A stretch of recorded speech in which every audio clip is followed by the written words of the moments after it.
Good evening, or shall I say late afternoon, everyone. I'm late coming out here. What I want to show you, you see this knot right here? That's a graft. And you see how close it is to the root system, to the roots? These are the roots of the tree. It's too close to the roots of the tree. Because if you wanted to take soil and put soil around it, you don't want to get soil on the graft. It will rotten it out, kill it, and then whatever grows up from there will be whatever this root system is. This is Scion. This is the Scion, S-C-I-O-N. It was grafted on. See this right here? That lets you know it was split in half. This root was split in half, and it was grafted onto here and wrapped up so that this part that grows up is the part where your fruit is going to come from. That's what gives you the fruit. This is an Orient pear. I got it at the big box store. They are, bless their hearts, these people aren't looking at what they purchase. And if you don't know what to buy, then you don't know what to purchase. They're not going to help you at the big box store because they don't know. Now this one, the graft is up. Let me move this out the way. This one, the graft is up here. So it's a couple of inches up higher. So you can put soil around. You know, you won't bother the graft. But that's okay. That's another pear tree. And also at the big box store, for some reason or another, their trees are mislabeled.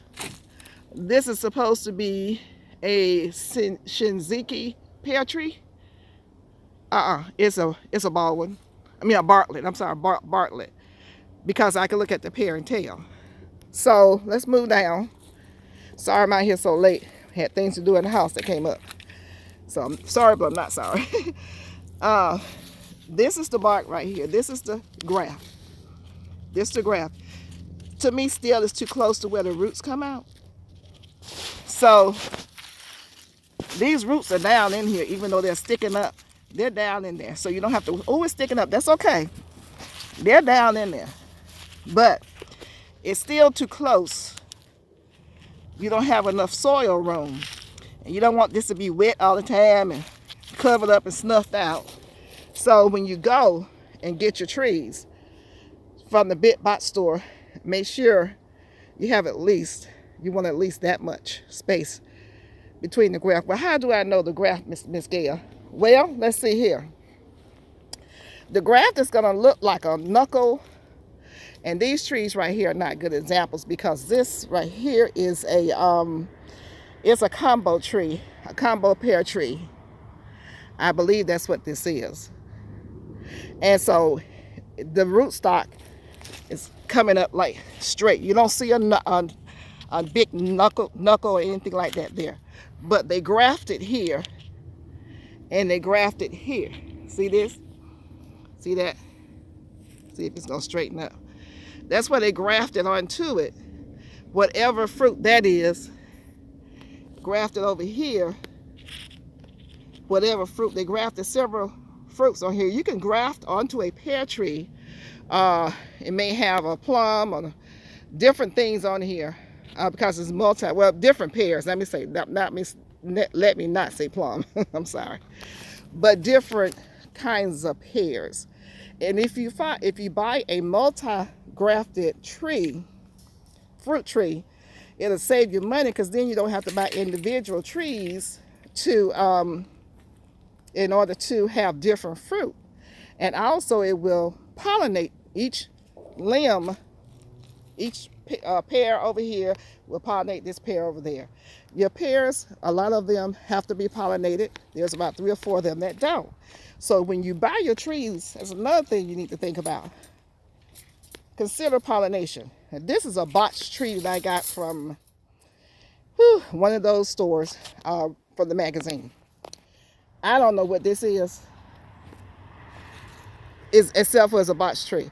They did a terrible job on grafting, and it's supposed to be a multi-bearing pear tree as well.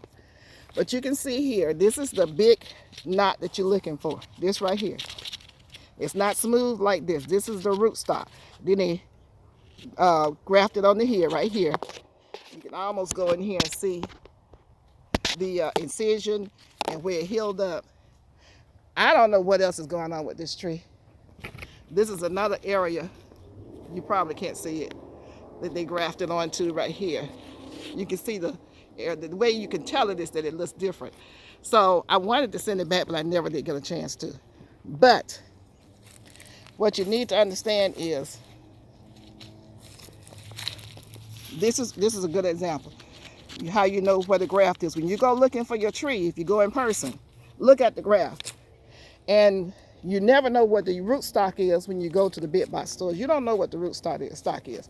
The rootstock is the bottom.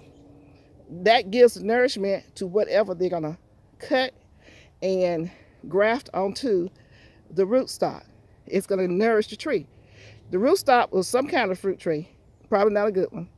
And then they grafted onto there to make it into a different kind of fruit tree so that you can have what you have. What it does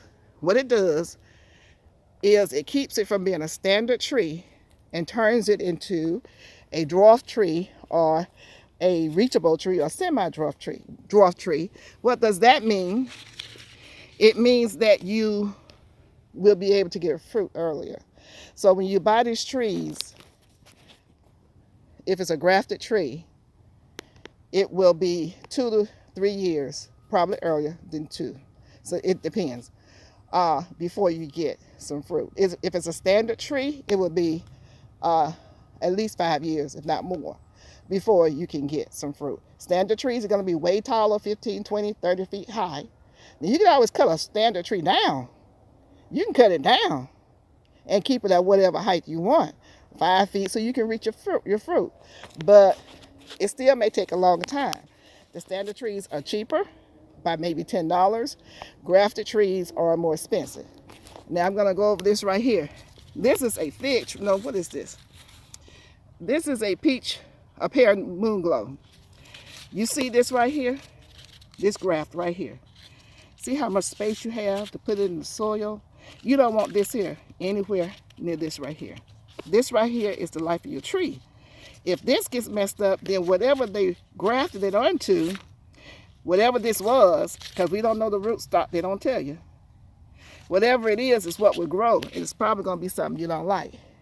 Now, I got these little whips. This was a whip, and I replanted it at Home Depot last year. They were $15 or $14.99. I got that one, this Arkansas Black. It looked like this. But see how every year it's going to get thicker and thicker. Now here's the rootstock right here on the bottom. Here's the graft. Let's see if I can move this out the way. This is the graft. And everything above the graft is called a Scion. Everything below it is the rootstock. Okay? That's so that this will produce within 2 years, 2 to 3 years. Mine produced within 2 years. So I got these for the low. They're selling them, oh Lord, I don't know how much they are now. Let me find this other little tree and show it to you. I was trying to pot them all up and I left one out, and I'll probably give it away to somebody because I got enough trees. Where is that little tree? These are some more. See, I bought a lot of trees. Y'all help me. $14 though. That's what you were paying for. This is what is this? A stamen wine sap. This is the rootstock right here. Rootstock right here. So they split this and put the Scion in there so I can get earlier fruit. But you see how thin this is? But I was trying to show you how they look. Because, oh, here it is. This is what they look like when you first get them. How thin that is compared to the other ones. And this is looking like this, excuse me, because I have not placed it in a larger pot, so it's probably root bound. But I want you to get a good idea. This is a pear of what the rootstock looks like. This is the rootstock down here. This is where they grafted. And then this is the Scion up here. So I forgot to do this one. Otherwise it'll be bigger. But anyhow, you take this one here and compare it to this. See here, this one looks, this one's in more soil, more room to grow, so it's thicker.